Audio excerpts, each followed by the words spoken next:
guys, it's Tracey from Tea Time with Tracey, and what a day. I am up in my haunted attic, and it is 5:18 in the afternoon. I got done filming today for my other channel, Nova Scotia Living, and at the end of that, I said I'm going to end up making a great big pot of tea. And it's kind of warm upstairs in the attic, but this is going to be my happy place, my getaway, my solace. And I want to be up here, so I'm going to be up here. It's not scorching hot up here, but it's warm. I was going to take you guys outside, but my husband's mowing, so you might hear him. So anyways, I have a pot of tea here, and I'm going to talk about a book I read about a month ago. It's the first book of hers I've ever wrote. I wish I could have one of those great big messy buns that people can have, but there, whatever. I made, I didn't know how light or dark it was going to be up here. I used this teapot today. Oh, I'll show you. This teapot today. Ooh, that's hot. Wait, my thing. This was my mom's teapot. I love the different shades of blue, even way up to the snout and down. Oh, I gotta put it down, it's heavy. I filled her right up.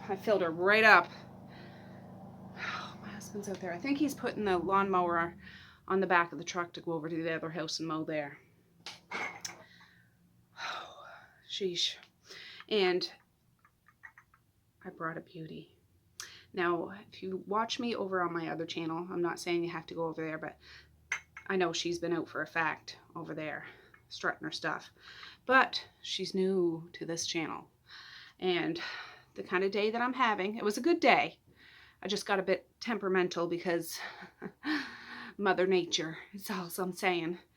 And I needed a little knowledge from Mother Nature. So this is the Cup of Knowledge. And I've been told this would be a teacup for somebody that reads tea leaves, which is cool. I have a book on that. I should learn how to do that. I don't know. It probably has to be a natural gift, though. I don't know. Oh, I hear the truck going. But anyways, yes. Kind of Alice in Wonderland-esque, isn't it? With the cards. But look at those beautiful flowers. That color blue kind of matches the teapot. Very nice, very nice. And you can see down here, there's gold here and gold up here. And she even has gold, not on the sides of her handle, but just on the back end, right there. None there, but right there. So, yeah, that tea has got to steep a little bit because I really just made it. Oh, gosh. The book I'm going to talk about is called The Brit. The Brit. Yes. By Jodi Malpas. I don't know if I'm saying that right. Pleasure has never been so deadly. Ooh. Yeah, I really enjoyed this. I seen this off of More to Mary. She has a book channel, booktube, book, whatever. And she had read it and said it was good. So I got it on a whim and I really, really liked it. So I'll read the back of it right now. Rose Cassidy doesn't truly live. She just exists. Numbing herself to fear and pain is the only way she can survive this cruel world. So when she is taken as collateral by the notorious Danny Black in a deadly game of power, she's thrown by the deep fear she feels rising within her. And it's worse than fear, a profound desire. She's heard tales of the Brit. He's callous, cold-blooded, but no one ever said he was wickedly beautiful and darkly captivating. He sees past her masks, giving her a cruel sense of hope, but she must fight their twisted attraction or risk losing the one thing she survives for. When Danny Black took an enemy's beautiful lover as security, he never anticipated the repercussions or the warped attraction they would share. Rose Cassidy pushes Danny to the brink of madness with her impenetrable facade and savage allure. He has to remind himself that she is bait, a solution to a problem, yet she evokes powerful feelings in Danny, and feelings are risky when you're wanted dead by endless enemies. The most dangerous game is about to be played, but can either of them win? Ooh, sounds intriguing, doesn't it? Yes. So I don't think this took me very long to read, a couple days, because I just really got into it. It was one of the first ones when I kicked off this reading spree that I'm on. I gotta stretch out. But this starts off as Danny. He's a little boy, and he comes from Britain. He has a rough childhood, guys. Like, I feel bad for the fella. I do. He's abused. He's neglected in any kind of nurturing sense. He's abused physically, sexually. He's bullied by neighborhood kids. He doesn't have a mother. He's with this abusive stepfather. And, like, terrible. He's gotten so much abuse. He doesn't barely feel pain anymore, kind of thing. Like, the neighborhood kids beat him up, and he doesn't ever back down, because what can they do compared to a monstrous beast he lives with at home? You know what I mean? Terrible. No child should ever deal with that. Anyways, I forget how old he was at the beginning. 10, 11. He happens to be witness to murder going down. Execution, more like. These big fancy cars stroll up in this alley where he's just there because he has no place to go. He's hiding, and he witnesses this execution of somebody. They don't notice him when this goes down, but he has this internal dialogue with himself. He wants to be this big, powerful person when he grows up, sort of thing. And he sees somebody up on the back building. This is at nighttime, but he can see somebody up on the back building with a sniper rifle pointing it at this guy that just committed this execution, or the guy that commanded his henchmen to, shoot this guy. So Danny, being the little boy, jumps out and warns him. There's a guy up there. There's a guy, watch out, or I forget what he says. So, long story short, the big boss man doesn't get shot. He offers to give Danny, I think, $300 or 300 pounds. And maybe not that much. I forget. Give him some money. And Danny doesn't know what to do with it. He's never ever had anything like that. So when he's starting to walk away from there, his stepfather finds him and snatches that money out of his hand. But the big boss man sees what's going down. And he can see by the looks of Danny, because he's in rough shape. He's beat up. He has a great big slash across his face from some neighborhood kids he had a run-in with that evening. And he sees the stepfather, who's a drunken mess of a man and has no regard for poor Danny.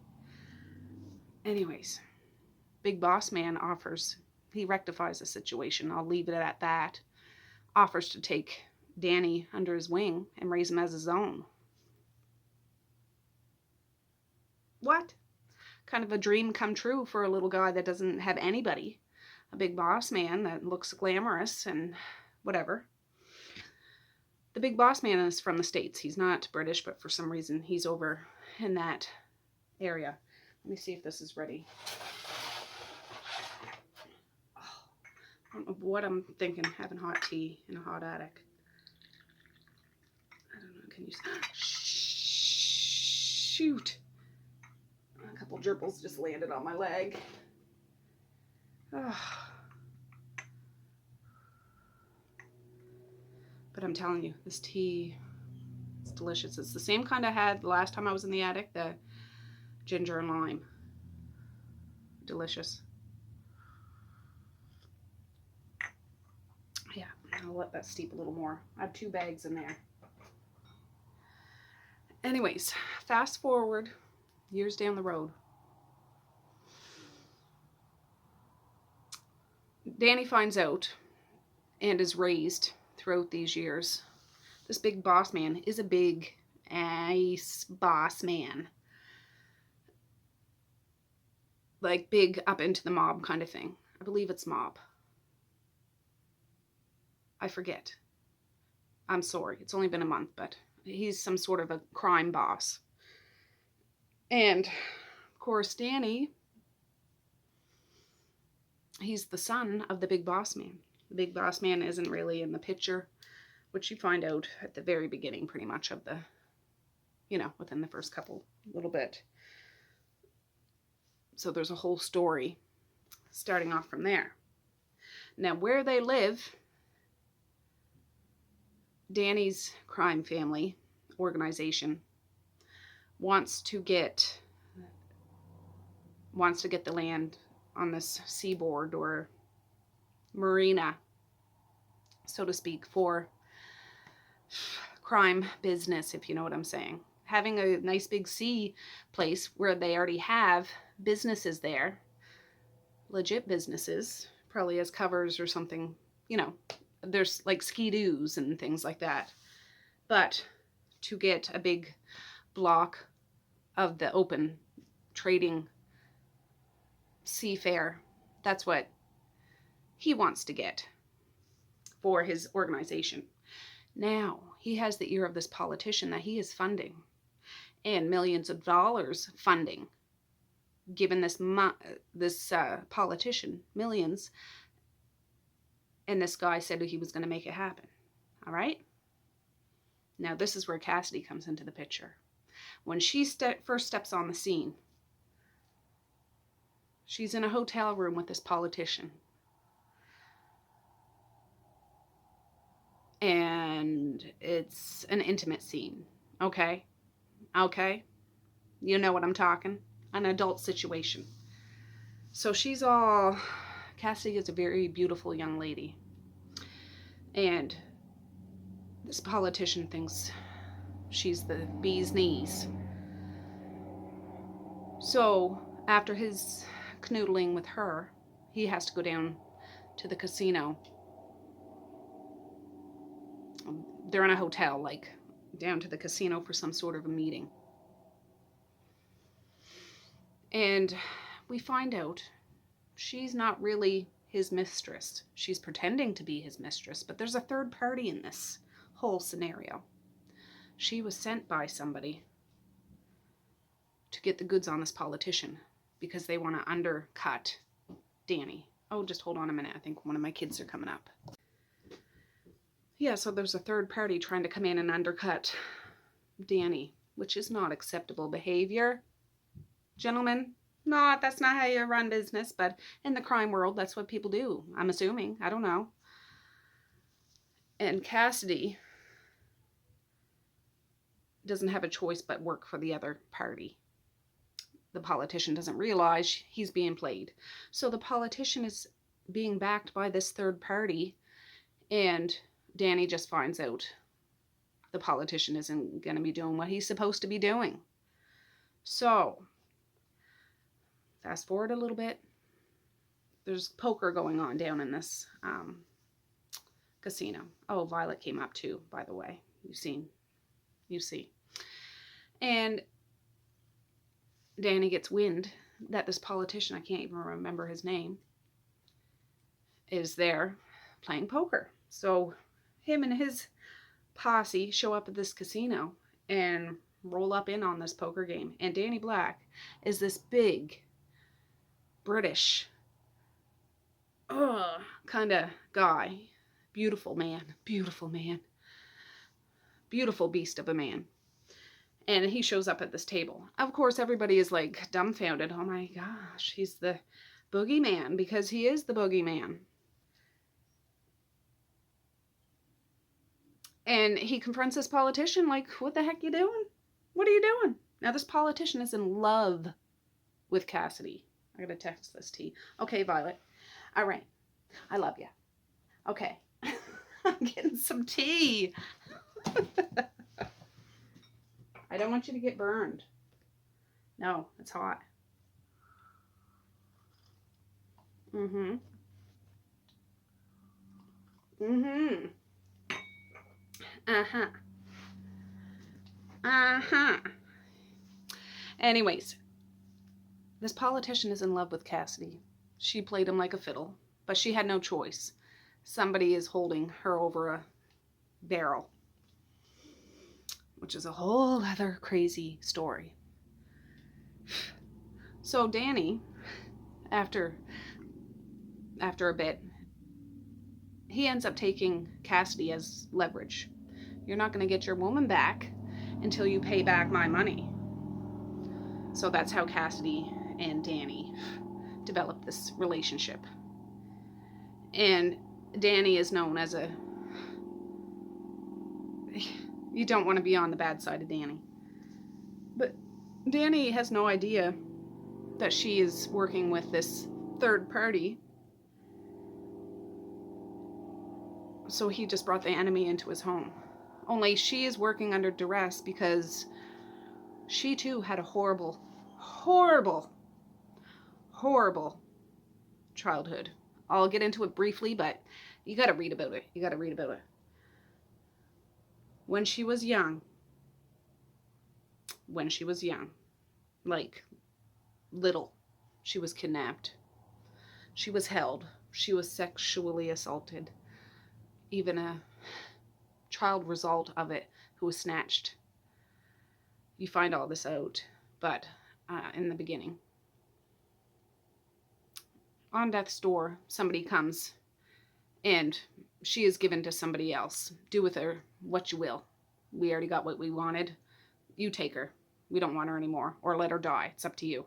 This guy takes her and uses her for her years, all growing up, to be this perfect weapon of seduction. So this is what she does, but she doesn't want to do it. She hates what she does. She's abused if she doesn't do it. She's threatened with not only her life, but the one and only thing that she ever loved, even though she only seen this little person for 5 minutes when she was born, when she was 15. You know what I mean? Like, occasionally she's sent. Occasionally, if she does a really good job, she'll be sent a picture of this child as the years go on. So this child, is 5 and 8 and 10 or however long it is. I forget now. So if she doesn't do this, so-and-so is going to kick the bucket. So she has no choice but to do this because she has nothing else to live for except this. And if you're hot, Violet, go downstairs. I know it's hot. You're starting to pant. Anyways, there's a big story with this, and the connection these two make, there's a lot of tension. I don't know if there's actually trigger warnings written in this. Violet, I love ya, but I'm all salty and sweaty. I'm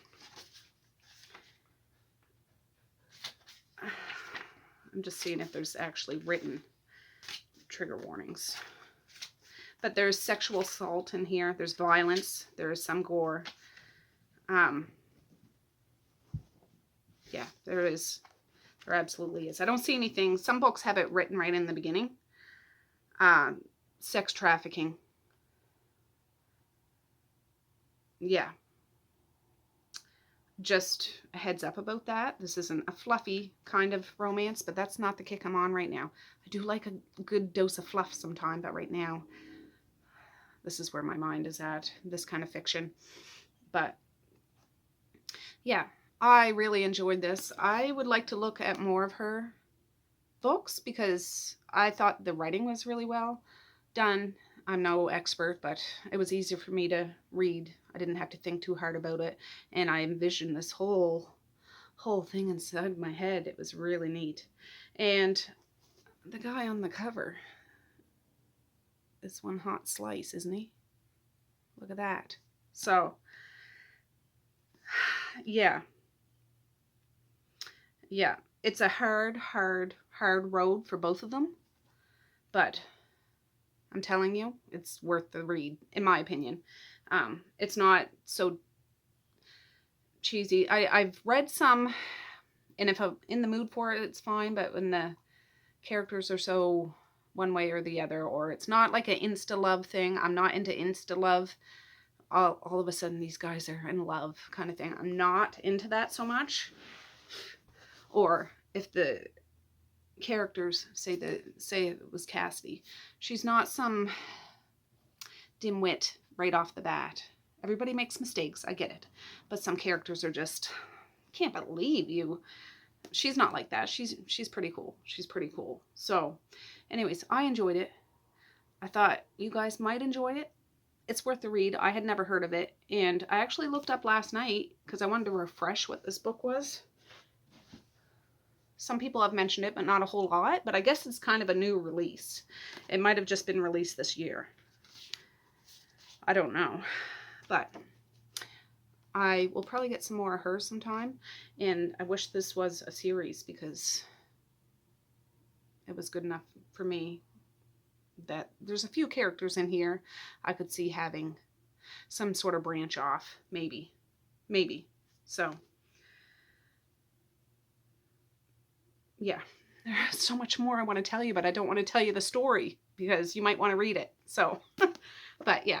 Anyways, I'm going to finish this tea. I'm probably going to have this cup, one more cup up here, and then we'll go down. Violet is chilling like a villain, like a skinny legend right there in her new do. And yeah. Yeah. I did get a couple of Amazon boxes, so I'll probably end up doing a book haul sometime soon too, just an FYI. But for now, I'm just gonna have my tea. I'm gonna have a shower in a little while, and I'm gonna start fresh again tomorrow. Oh yes, it's gonna be a good day. It's gonna be a good day. So anyways, with that, I'm gonna say peace, love, and happiness today and every single day. Please like, share, and subscribe if you so choose, but if not, that's okay too. I still love ya. I still want all the happiness in the world for each and every one of you out there. I certainly do. I really, really honest and truly do. Yes, I do. So, all right, guys. Well, with that, I'm going to say have a good night or have a good morning, and I will maybe see you tomorrow. Bye. Bloop.